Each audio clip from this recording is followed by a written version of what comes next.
ఒక్క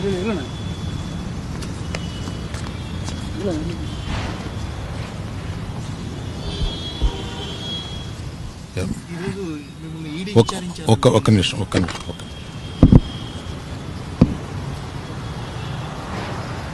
ఈరోజు కాదు, నిన్న నేను 2017లో ఒక ప్రాపర్టీ కొన్నాను. ఆ ప్రాపర్టీ కొన్నప్పుడు అందులో ఒక మైనర్ వాటాదారుడి భాగం ఉంటే అది నేను కొన్న తర్వాత అతను ఈడీ ప్రాబ్లం ఏదో ఉంది, అతను బ్యాంకు లోను తీసుకుని అది ఏదో కట్టలేదు, దాని మీద అతనికి ఈడీ ఎంక్వైరీ ఉంది. ఆ ఈడీ ఎంక్వైరీ అక్కడ బుక్స్ ఆఫ్ అకౌంట్స్లో నా పేరు ఉన్నప్పుడు నన్ను ఈడీ వచ్చి అడిగితే బాధ్యతగా నేను ఒక సిటిజన్గా చెప్పాలి కదా, లా అబైడింగ్ సిటిజన్గా నేను వెళ్ళి దానికి ఎక్స్ప్లెనేషన్ ఇచ్చాను. దానికి సంబంధించిన ఎక్కడ ఉంటో అదే అడిగారు.